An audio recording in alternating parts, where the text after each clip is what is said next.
Hey there, cookie friends. Today I'm showing you a super fun and versatile 3 balloon cookie that you can customize for any celebration.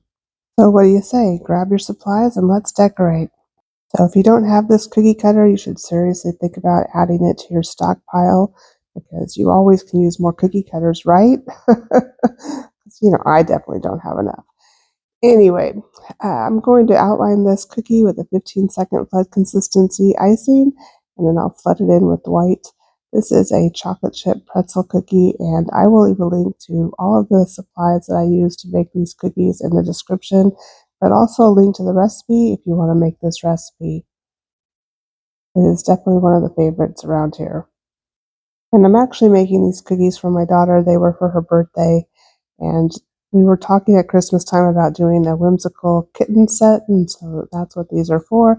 But this cutter is great because you can just change out the royal icing transfers on top to fit any birthday celebration or any party theme.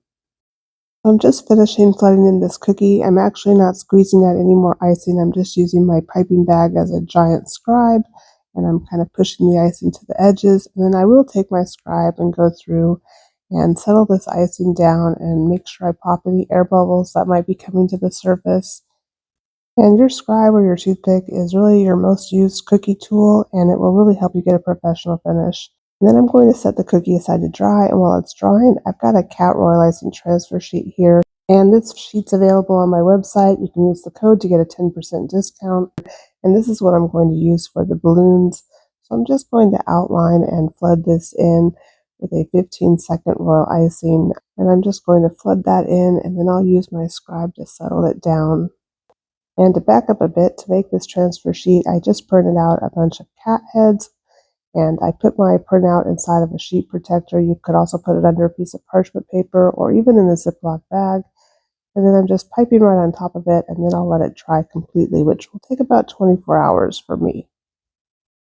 And here's a little scribing tip. If you have a little peak in your icing that you can't get to settle down, wipe off your scribe and then just very gently, hardly poking on the icing at all, just poke the icing just to jiggle it, and then the icing will settle right down. That peak will disappear right into the icing. And you can also use your scribe to bring your ears to more of a point and help shape your transfer.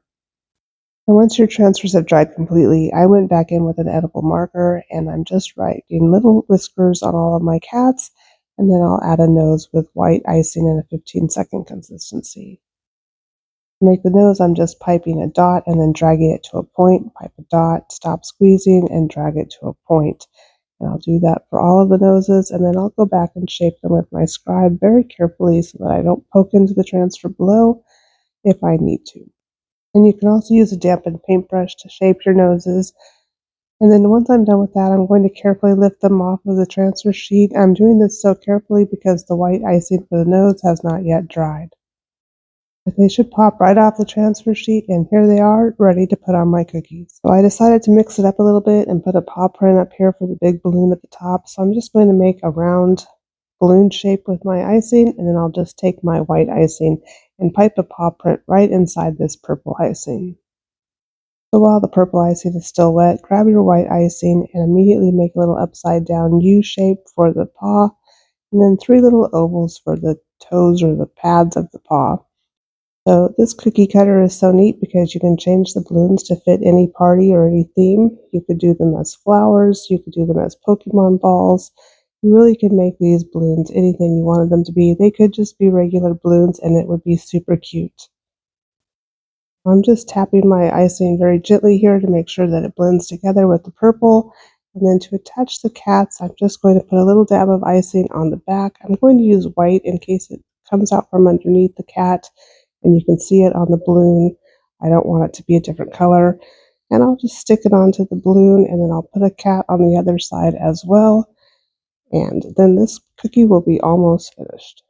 Making royal icing transfers is a great way to use up extra icing. It's a great way to practice your piping skills, and they're really cute, and you can pick the best ones to put on your cookie. And here I'm just taking a detailed consistency black icing. That's probably about a 25 to 30-second icing, and I'm just going to touch it down, lift it up, and then drag a line down to the bottom, and these are the strings for my balloons. So a little tip, squeeze out a little bit of icing before you touch down, and then lift it up and drag a line, applying even pressure as you're squeezing all the way down to the bottom and set your line down. And do the same thing here to make just a couple of little bow loops. So touch it down, squeeze with even pressure, lift it up, and bring it around, watching your icing where it's falling and not your piping bag.